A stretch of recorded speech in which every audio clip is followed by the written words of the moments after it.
Dizem que monstros andam entre os homens, mas poucos sabem distinguir quem é a verdadeira fera. Eu sou Cláudio Coelho, e você está no canal Locra. Antes de começarmos essa jornada, já deixa o seu like, se inscreve aqui no canal e ativa o sininho para não perder nenhum dos próximos episódios. Hoje eu vou te levar por uma história que atravessa o tempo, do deserto em chamas das cruzadas ao coração de um império oriental devorado pela própria glória. Um homem que bebeu o sangue de algo que não era humano. E uma princesa nascida sob a sombra de um trono amaldiçoado. Dois destinos separados por séculos, mas unidos pelo mesmo fardo, o de carregar o peso do sangue e do tempo. Prepare-se para entrar em um mundo onde a fé se confunde com o pecado, onde os deuses se calam, e os monstros ainda caminham entre nós. Uma boa história para você, e um abraço. Capítulo 2. Trono. O 12º dia após o decreto amanheceu coberto por uma névoa espessa, daquelas que pareciam brotar da própria terra para sufocar o mundo. O frio cortava a pele como uma lâmina fina, e o céu, pesado e imóvel, pendia sobre os telhados da capital imperial como um presságio. O som distante de tambores veio primeiro, abafado pela neblina. Depois, o tremor do solo. Cavalos. Tropas. O retorno de algo que o Império acreditava ter esquecido, o eco da guerra. Shuren voltava.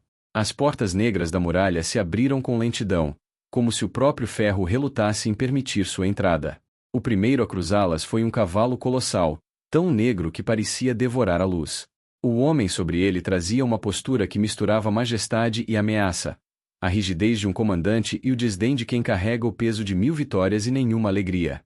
Seu rosto, marcado pelo sol e pela lâmina, era uma máscara de silêncio e força. As cicatrizes não o enfeiavam, faziam dele uma estátua viva e esculpida pela guerra. Seu nome era sussurrado com medo e reverência entre soldados e cortesãos.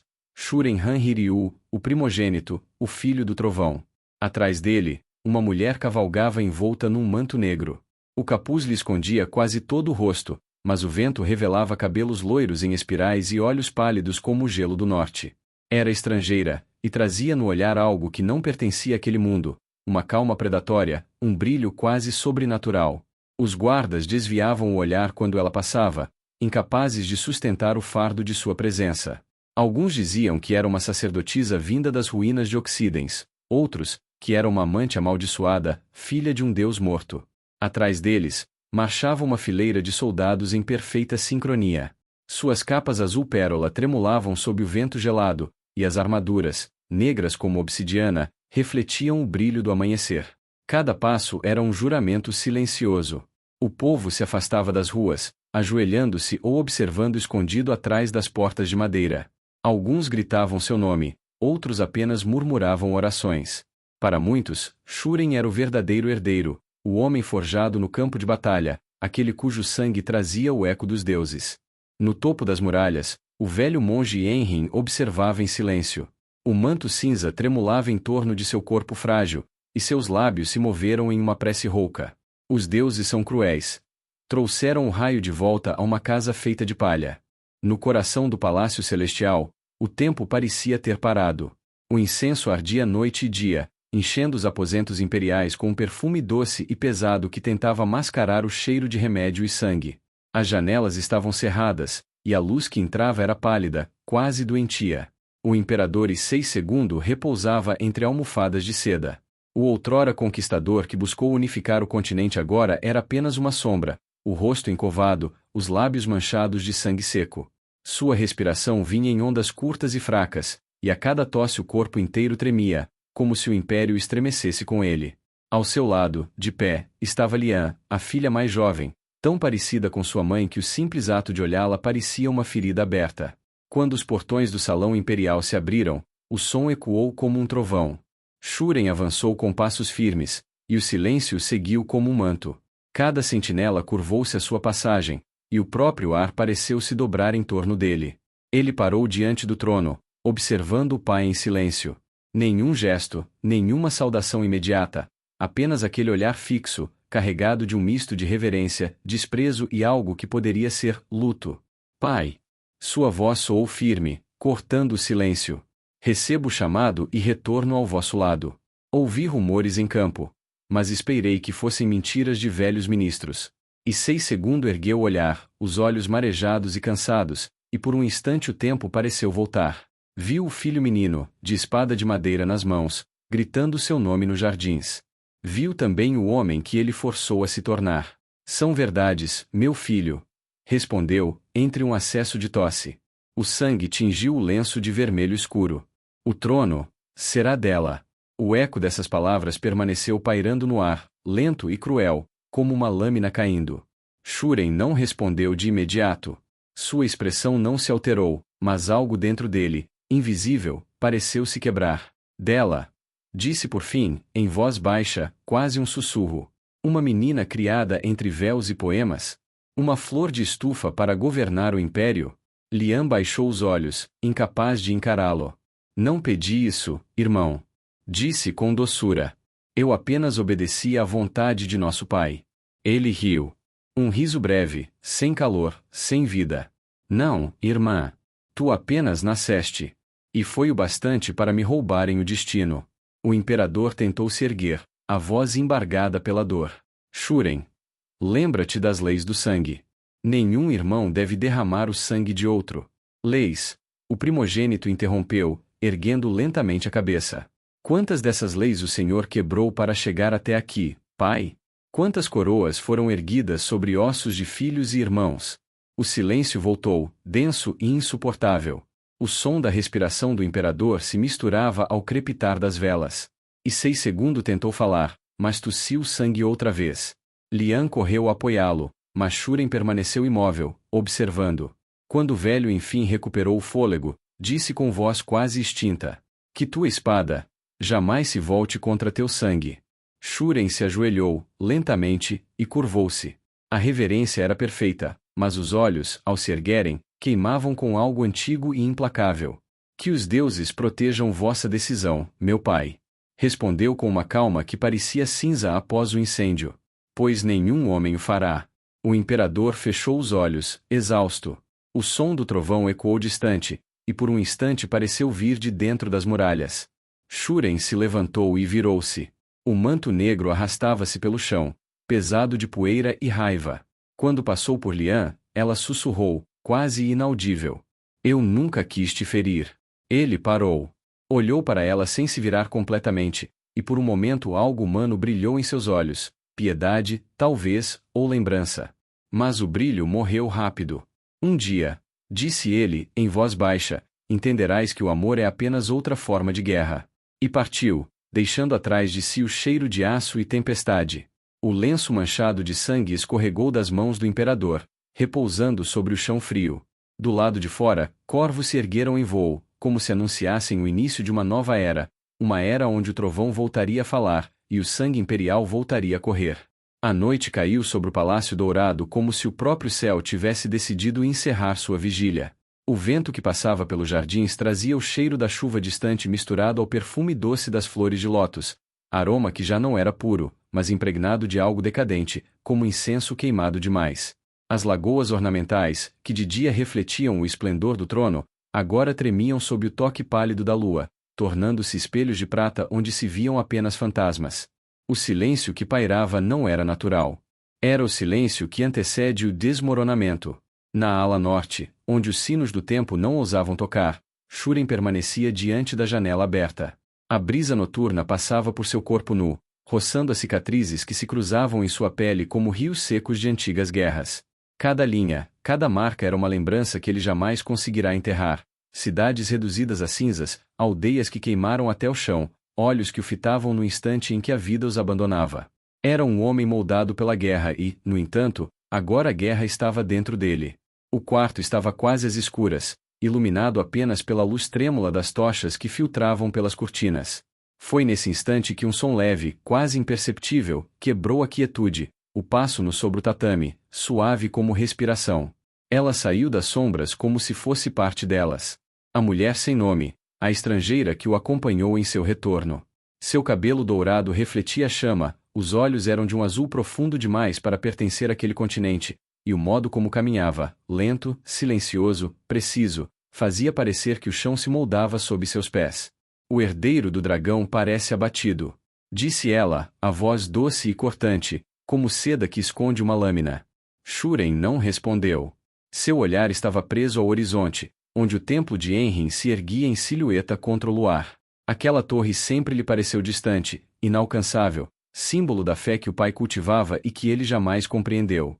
Ela aproximou-se até que o perfume que exalava, mistura de mirra e flores noturnas, começasse a se espalhar pelo ar, invadindo cada recanto do quarto. O cheiro parecia vivo, quase palpável, e por um instante Shuren sentiu que respirava algo que não devia.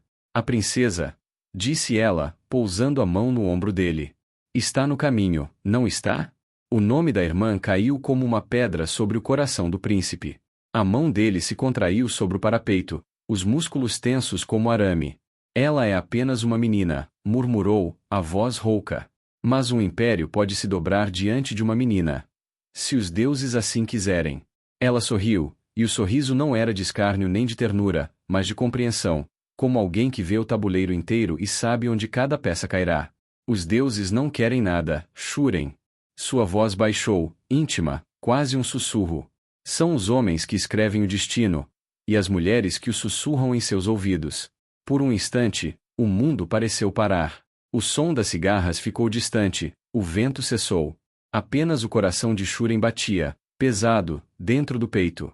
Quando ele finalmente a olhou, seus olhos não eram de fúria, mas de cansaço. Fui forjado para o campo de batalha. Disse. Para o grito, o sangue, o aço.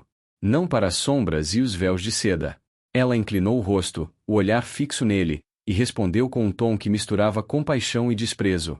E, no entanto, será a seda que te estrangulará, não a espada. Seus dedos tocaram o peito dele, percorrendo lentamente uma cicatriz antiga que atravessava o coração. A guerra, meu príncipe, nunca termina. Ela apenas muda de forma. Agora ela se travará em banquetes e leitos, em conselhos e promessas. As lâminas serão palavras, e o sangue, reputações. Atrás deles, quase esquecido, um homem ajoelhado, nu, a cabeça curvada até o chão. Sua presença era fantasmagórica, como se fosse uma oferenda esquecida. Shuren o observou de relance, e o olhar do guerreiro endureceu de novo. A mulher o seguiu, e, com uma suavidade inquietante, tocou-lhe o queixo, guiando seu rosto de volta para si. Você deseja o trono? Perguntou. Shuren demorou a responder. Quando fez, sua voz era quase um rugido abafado. Desejo o que é meu por direito. Então o direito precisa ser tomado, não pedido. Ela o contornou como uma predadora estudando sua presa. Issei está morrendo, e tua irmã é a muralha entre ti e o mundo. Mas as muralhas não caem. Elas apodrecem por dentro. Quer que eu a mate?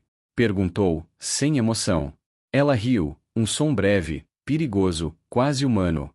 Não, Shuren. Seus olhos brilharam, febris. Quero que a possua. O ar pareceu congelar. As chamas das tochas vacilaram, lançando sombras distorcidas nas paredes. Shuren a fitou como se estivesse diante de um abismo. Você está louca. Sou lúcida. A resposta veio com calma, com a confiança de quem já atravessou o inferno e voltou. O poder não se conquista apenas pela espada. Uma rainha amada por um irmão é invencível. Uma rainha que carrega o sangue dele jamais o negará. O príncipe recuou um passo, o corpo tomado por um misto de raiva e vergonha. Isso é blasfêmia. Blasfêmia é deixar o império morrer nas mãos de uma criança enquanto os lobos aguardam a porta. Aproximou-se novamente, o rosto tão próximo que ele podia sentir o calor de sua respiração. Blasfêmia é permitir que o nome Han Hiryu se apague por hesitação. O olhar dela perfurava o dele como se quisesse alcançar o lugar onde ainda restava fé. Por dentro, Shuren sentiu-se dividido. O filho, o guerreiro, o homem. Cada parte dele lutava contra a outra, e nenhuma vencia. Ela então se afastou, como quem dá espaço ao veneno para agir. Virou-se em direção ao homem ajoelhado e pousou a mão sobre sua cabeça com delicadeza quase maternal. Leva a mensagem ao templo, disse. Diz a Enrin que o fogo está aceso. O homem levantou-se sem erguer os olhos, vestiu o manto e desapareceu no corredor, como se a escuridão o tivesse engolido. Shuren voltou para junto da janela. Lá fora, a lua repousava sobre as torres douradas, indiferente ao drama dos mortais. O vento trouxe o som distante dos sinos, lentos, profundos, o som de um império que começava a morrer. Ele respirou fundo, o peito pesado, o corpo frio. Pela primeira vez, o príncipe sentiu o peso daquilo que herdara, não apenas um trono, mas uma maldição. E, sob o luar pálido, teve a certeza de que, se os deuses realmente existiam, estavam observando e rindo. Um mês se passou desde aquela noite em que o vento soprou segredos e promessas na ala do príncipe. Um mês desde que o destino da casa Han-Hiryu começou a se curvar sob o peso das próprias sombras. E, nesse intervalo silencioso, o palácio envelheceu. As paredes douradas perderam o brilho, as fontes murcharam, e até o som dos sinos do templo pareceu mais fraco, como se o próprio império tivesse esquecido como respirar. E 6 segundos, outrora o dragão dourado, vivia entre véus de seda e delírios febris. Já não recebia ministros, nem generais. Passava os dias imóvel diante da janela de seu aposento imperial, olhando o horizonte onde o sol se escondia, como se esperasse vê-lo partir para sempre. O corpo, outrora robusto, tornará-se uma sombra daquilo que fora. As mãos tremiam, os lábios murmuravam nomes há muito esquecidos, irmãos que ele mesmo condenara à morte, esposas que abandonara em silêncio, filhos que cresceram longe de sua ternura, alimentados apenas pelo medo. Às vezes, falava sozinho, ou talvez com alguém que só ele podia ver. Os guardas, ao passarem diante de sua porta, ouviam fragmentos de vozes perdidas. Eu ainda sinto o cheiro da guerra, murmurava o imperador. O sangue não seca, só muda de dono. E então, um riso baixo, amargo, que feria mais do que inspirava piedade. Até mesmo o monge Enrin, aquele que o serviu por décadas, hesitava antes de entrar. O palácio, outrora cheio de vida, agora cheirava a incenso e remédio. Certa noite, o vento trouxe um frio incomum, e o luar derramava-se pelas colunas como uma lâmina pálida. Enrin atravessou os corredores em silêncio, ouvindo apenas o ruído distante das tochas morrendo. Ao chegar aos aposentos do imperador, encontrou a porta entreaberta. O fogo da lamparina tremulava, projetando a sombra de Sei contra a parede, alta, esguia, mas vacilante como a chama. O imperador estava de pé, apoiado no parapeito da janela, vestindo apenas um manto leve de linho branco. O vento frio soprava, fazendo o tecido ondular como se prestes a levá-lo. Quando Enrin entrou, o velho não se virou. Enrin, disse, num tom sereno, quase solene. Diga-me, o que é mais pesado, governar o mundo, ou deixá-lo nas mãos de quem não o merece? O monge parou a poucos passos, o rosto parcialmente oculto pela sombra. Ele não pensou muito antes de responder. Ambos são fardos, majestade, disse com voz baixa. Mas só um deles o leva à paz. O imperador sorriu, e aquele gesto, tão pequeno, pareceu rasgar sua alma. Paz, repetiu ele, saboreando a palavra como um homem que experimenta água após uma longa sede. A paz é o prêmio dos mortos, Enrin. E, talvez, a morte seja o único trono que os homens não disputam. Enrin baixou a cabeça. Havia algo terrivelmente lúcido nos olhos do velho. Se for esse o caminho que escolheste, murmurou o monge, que os deuses te encontrem em silêncio. E Sei voltou a olhar para o céu, e naquele instante o luar banhou-lhe o rosto, revelando cada ruga, cada cicatriz, cada arrependimento entalhado em carne viva. Diz a Shuren, murmurou, que o sangue do dragão é tanto bênção quanto maldição. E a Lian. Sua voz falhou, e uma lágrima solitária lhe correu pela face. Que ela aprenda a ser rainha antes de aprender a ser filha. O vento soprou mais forte.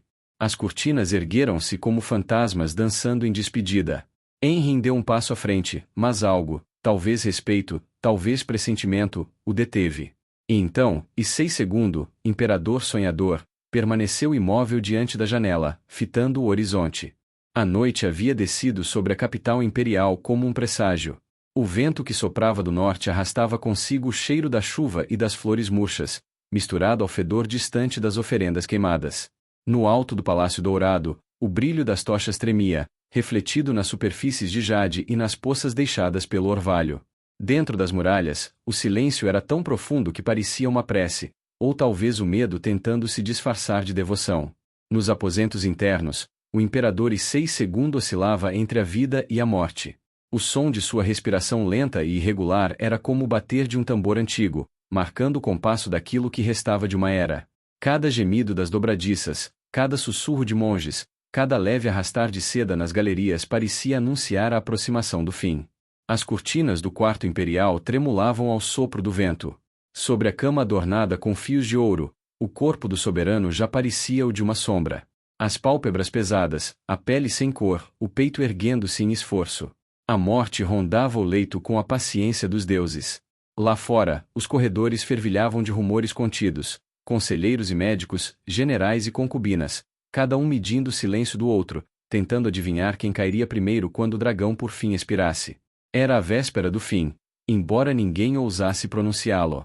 Naquela mesma madrugada, enquanto as nuvens engoliam a lua e o vento carregava o frio da montanha, Lady Kaoru no Setsuna, conhecida pelos exércitos como a Rosa de Ferro, atravessou os portões da capital. A chuva fina começava a cair, formando fios prateados sobre o lombo do cavalo negro que ela conduzia. Ao seu lado caminhava uma jovem envolta em um manto escuro, tão silenciosa que parecia não tocar o chão. Os olhos de Kaoru, frios e atentos, varriam as ruas vazias, ruas que um dia foram adornadas por música e bandeiras, agora tomadas pelo silêncio e pelo cheiro de ferro.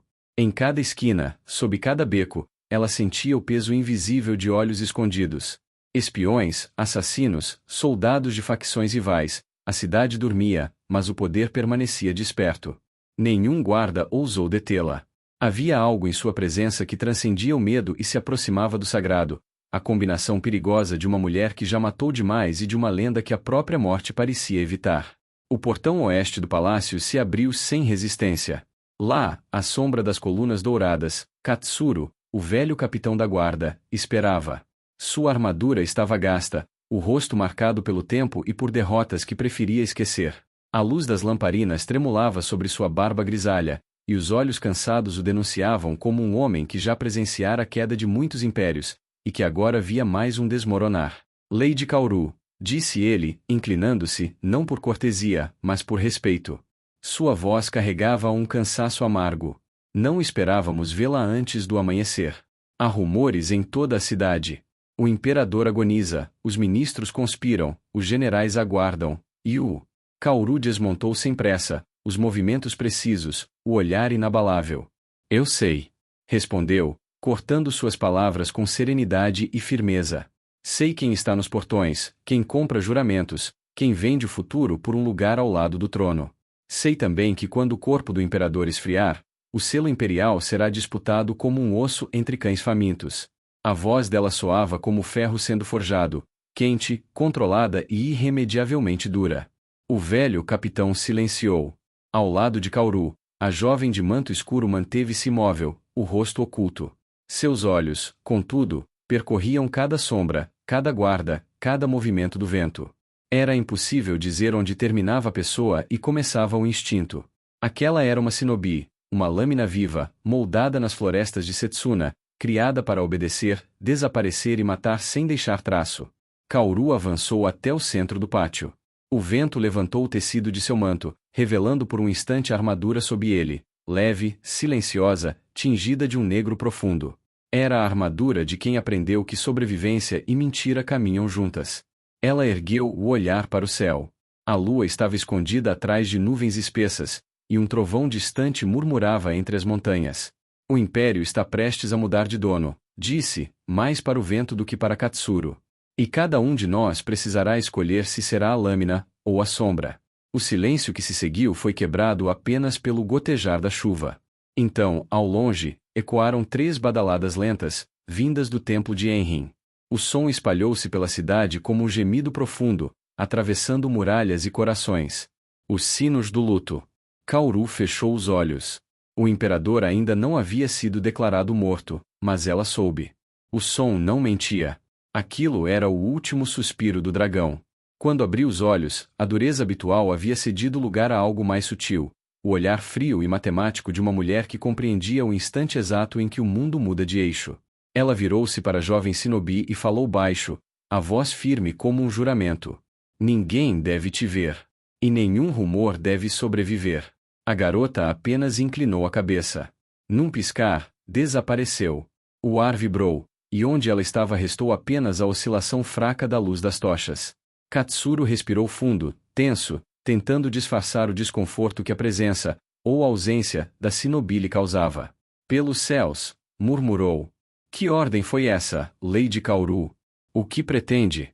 Ela o fitou, e, por um instante, o peso do mundo pareceu se aninhar em seus ombros. Pretendo sobreviver, respondeu, seca, mas não fria. E para isso, precisarei fingir melhor do que qualquer um neste palácio. Katsuro franziu o senho. Sabia que aquelas palavras, simples, eram perigosas. Fingir, no vocabulário de Kaoru, significava vestir máscaras até que elas se tornassem pele. Significava sorrir diante dos traidores, brindar com os assassinos, rezar com os que haviam perdido a fé. Lá fora, o eco dos sinos persistia, lento e grave, misturado ao sussurro do vento. As janelas do palácio começaram a se iluminar. Monges e servos atravessavam os corredores com lamparinas trêmulas, enquanto, de algum ponto distante, um corvo grasnava, o primeiro som de um novo amanhecer. Katsuro levantou o olhar. O céu, ainda escuro, começava a tingir-se de um cinza enfermo. Kaoru inspirou profundamente. O rosto dela era sereno, quase impassível, mas os olhos denunciavam o turbilhão que rugia por trás da calma. O império vai sangrar, Katsuro, disse ela, por fim, em tom baixo, quase íntimo. E quando o sangue tocar o chão, quero estar viva o suficiente para escolher de que lado fico. Ela se virou e caminhou em direção ao portão principal. As tochas ardiam como olhos que a observavam partir. O capitão ficou para trás, vendo-a desaparecer entre as colunas douradas. Juraria tê-la ouvido murmurar algo, uma prece ou uma confissão. Que os deuses me perdoem, pois a mentira será a única verdade que restará. Quando o som do sino cessou, o vento soprou sobre o palácio e levou consigo o último fôlego do imperador. E, naquele instante, o Império Han-Hiryu começou a morrer, não com o som de espadas, mas com o sussurro das sombras. Quando a manhã chegou, o sol nasceu doente. Um disco pálido, vacilante, que mal conseguia atravessar o manto de névoa que cobria a capital imperial. As bandeiras negras do palácio tremulavam sem força, como se até o vento se recusasse a tocá-las. O ar trazia um cheiro agridoce, incenso queimado, ferro oxidado e flores em decomposição. Aquele era o perfume do luto. Das montanhas ao norte, o som grave do grande sino de Enrin desceu sobre o vale como o gemido de um deus que finalmente se deita. 7 badaladas. Nenhuma a mais, nenhuma a menos. O som atravessou templos, mercados e muralhas, e cada nota carregava um peso quase físico. O povo se deteve. As criadas deixaram cair as jarras de bronze, os mercadores baixaram as cabeças, e até os animais emudeceram. Por um instante, a cidade inteira respirou como um só corpo, um corpo ferido, à beira da febre. O dragão dourado havia fechado os olhos. No interior do palácio, o silêncio se tornou uma força viva. As lamparinas ardiam fracas, como se temessem o novo dia. Monges corriam de um lado a outro, entoando orações apressadas, e os conselheiros imperiais se reuniam em corredores sombrios, as palavras sussurradas como punhais. Era o caos mascarado de cerimônia. Mas nas câmaras do príncipe, o mundo parecia seguir outro ritmo. Entre cortinas de seda amarrotadas e o cheiro adocicado de vinho e suor, Shuren despertava com um sorriso entorpecido. O corpo ainda aquecido pela embriaguez da noite, cercado por 2 mulheres que dormiam como bonecas de porcelana quebradas. Ele empurrou-as com descuido, passando a mão no rosto, tentando lembrar em qual parte do pesadelo estava. Finalmente, murmurou, erguendo-se devagar. O velho dragão morreu. O som das palavras parecia estranho, quase profano, ao deixar seus lábios. Ele a saboreou por um instante, como quem experimenta um vinho antigo, e então riu. Uma risada curta, oca, de quem acredita ter vencido o destino. Mas a risada cessou quando a porta se abriu com violência. Ela entrou como uma rajada de vento frio, rasgando o ar pesado do quarto. A mulher estrangeira de cabelos dourados. Seus olhos eram um azul tão claro que pareciam rasgar o mundo ao meio. Sem dizer uma palavra, avançou sobre o príncipe e o atingiu com um soco tão rápido que o som do impacto pareceu se confundir com o estalar das tochas. Shuren cambaleou, sangue escorrendo do canto dos lábios, confuso demais para reagir. Antes que pudesse se recompor, sentiu a mão dela envolver-lhe o pescoço e o erguer com facilidade. Seus pés deixaram o chão. O selo foi roubado. A voz dela era baixa, mas afiada como vidro. Shuren tentou respirar, as mãos agarrando o pulso dela, inútil contra a força que o sustentava. O selo. Tossiu. Está. Sob controle. Controle? Ela o interrompeu, a expressão tomada por uma fúria contida, quase animal. Eu te pedi 2 coisas. 2. O selo e a princesa. E você falhou nas duas. A pressão em seu pescoço aumentou. A visão do príncipe começou a embaçar, pontilhada por manchas vermelhas e pretas. Calma, murmurou, lutando por ar, agora eu serei o imperador, não se preocupe. Ela aproximou o rosto do dele. Seu hálito cheirava a especiarias e sangue, e o olhar carregava uma raiva fria, quase metódica. O que um mestiço me importa? Sussurrou, o tom entre desprezo e tédio. Você é apenas o cavalo que atravessará o campo por mim. Nada mais e nada menos. Shuren tentou responder, mas ela o arremessou contra a parede com um estalo seco. O corpo dele caiu sobre o tatame, gemendo. Foi então que a porta se abriu novamente. Um soldado entrou, ofegante, com os olhos arregalados. Alteza, perdoe-me, eu. Ele parou. O ar ao redor se tornou denso, invisível, e de repente o homem começou a sufocar. O som era horrível, um gorgolejo, um engasgo. A garganta dele se contraía como se mãos invisíveis o esmagassem. A estrangeira não precisou se mover. Apenas o observava, os olhos impassíveis. Diga, ordenou, a voz rouca, quase um rosnado. Onde está a princesa? O homem tentou falar, tossindo sangue. Nos aposentos imperiais. A pressão cessou. Ele caiu de joelhos, respirando com dificuldade. Ela soltou o ar devagar, como se tivesse acabado de terminar uma oração. Voltou-se para Shuren, ainda caído. Nem tudo está perdido, disse, retomando o controle do tom, e um meio sorriso se desenhou em seus lábios. Ainda há tempo para corrigir teus erros. Shuren a encarou, a raiva e o medo se misturando no olhar. O que você quer? Perguntou, cuspindo sangue. Que eu me ajoelhe diante de ti. Ela caminhou até ele, abaixando-se devagar, e passou os dedos ensanguentados pelos lábios dele. Quero apenas que cumpras teu papel, meu príncipe. Seus olhos brilharam como lâminas sob o sol pálido. O dragão morreu. Agora é a tua vez de aprender a queimar. O soldado ainda arfava no canto do quarto, olhando para o chão, temendo respirar alto demais.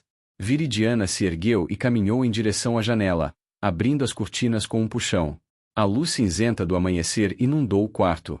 Lá fora, a cidade inteira estava parada, os sinos ainda ecoando, os monges ajoelhados, as bandeiras do império tremendo como asas cansadas. Ela observou o horizonte por um longo tempo. Depois, sem olhar para trás, murmurou. E assim o império acorda órfão. Que os deuses tenham piedade de quem tentar preenchê-lo. Shuren, ainda no chão, levantou o olhar. A sombra dela se projetava sobre ele, alta e implacável. Pela primeira vez, o príncipe sentiu que o trono que tanto cobiçava não era um prêmio, mas uma jaula. E lá fora, sob o mesmo céu pálido, os sinos continuavam a soar, cada toque um golpe de martelo sobre o caixão do velho imperador, e o primeiro prego no de seu próprio filho. E assim, chegamos ao fim desse capítulo. Mas lembre-se, a história está longe do fim. Se você quer descobrir o que vem depois, se inscreve aqui no canal Locra, ativa o sininho e deixa o like. É isso que mantém essa jornada viva e faz o sangue da história continuar correndo. Eu sou Cláudio Coelho, e você está no canal Locra. Até a próxima!